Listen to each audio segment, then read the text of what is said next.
for a while. And then Georgia took them away, they were like dead to me for, whatever. Have we? I don't know. When's the last time we had hit for this? It's We not did it the over. same. Oh, and we got it sponsored even already. Cash. We are moving. Cash for someone. I don't know who. Nobody in this room. Nobody in this room.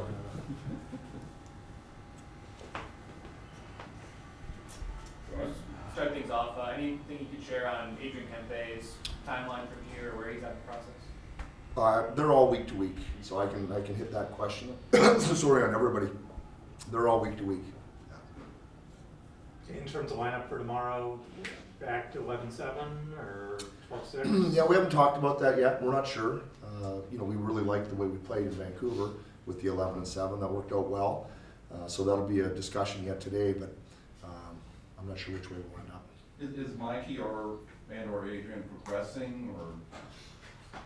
Yeah, I mean, I don't know. I think it's really early in their recovery, so it's kind of a day by day thing. I think it changes, so there's really not much of an update outside of just week to week, and when we get more closer, we'll let you know. We saw Quinn Byfield get close to 23 minutes on the flip side, or in Vancouver. On the flip side, we saw Peel Dubois get, I think, his lowest ice time since you've taken over. Yeah. What were your thoughts on his stretch throughout the road trip? Seems to be struggled a little bit. On Q or PL? Peel. PL? Yeah. I don't think he played as well as he had coming out of the break.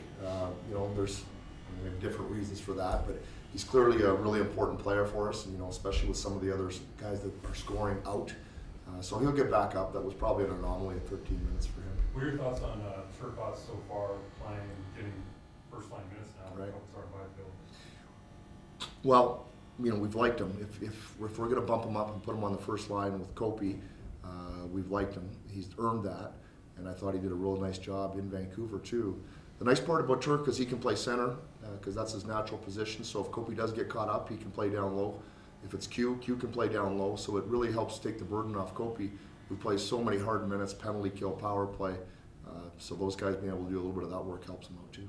No matter what, he's working on an expiring contract. Doesn't get me necessarily worried about it. How valuable of a player is he in the scheme of things, in the scheme of that defense, and whatsoever to you? We can see it.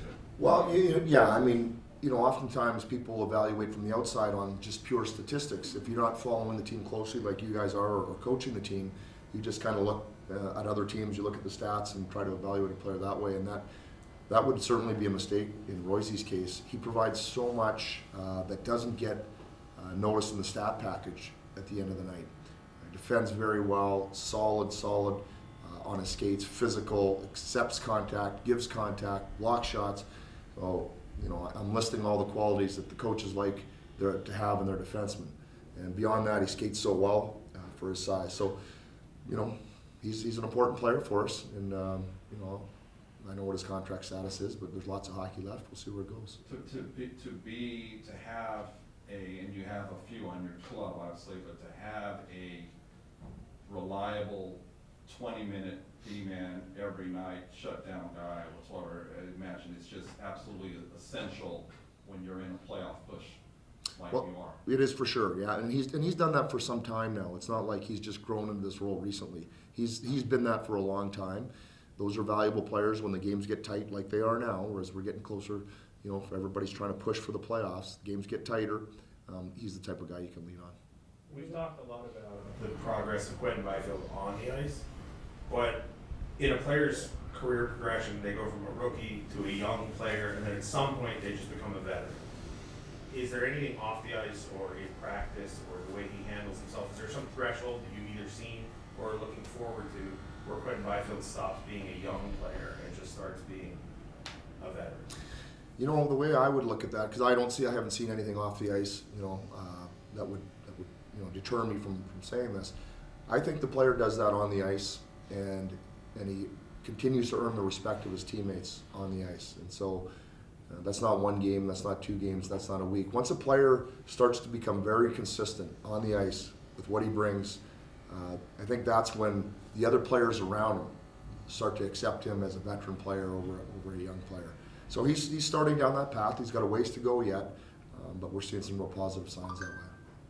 When you look at your game the other night, was it kind of reminiscent of what you've seen from the way the team performed at the beginning of this season? Like games shot, or pardon me, games that recently have had up to 50 shots on goal, minimal goals, and Yeah. yet the other night, it didn't look like you, I don't want to say tried that hard, but you ended up putting a 5 on the board with 19 shots. Right. You hope that the dam breaks eventually. You know, you talk about 50 shots. That was all the way back in Anaheim. I figured we could have had 6 or 7 goals. It didn't happen. So, as you know, there's a right way to play the game. You continue to do it. It's very difficult. Easy for us to talk about. Easiest to ask. But for the players, you just continue to do it the right way over and over again, and not get frustrated with the process sometimes. And typically, the most frustrating part of the process is when you don't score. So we went in the Vancouver game, we were tight defensively, probably as good as we played defensively in a long time. And then the dam broke for us a little bit. So it was great to see the goals go in, see the guys be able to celebrate and be rewarded for the type of effort that they put in, not just that game, but some previous games as far as defensive efforts. Does that make consistency maybe the hardest trait for a team to get, because you can't practice it, you just kind of have to do what you said, believe in it, and be consistent? Yeah, that's right.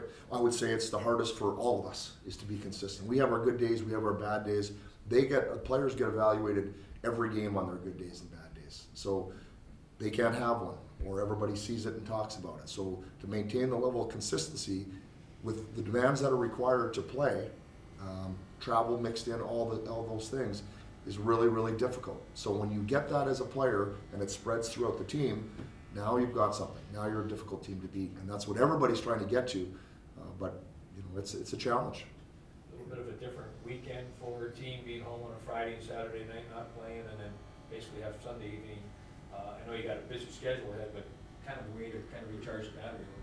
It is. Well, in a long stretch, it was a good day off. We needed it after the Calgary game in Vancouver.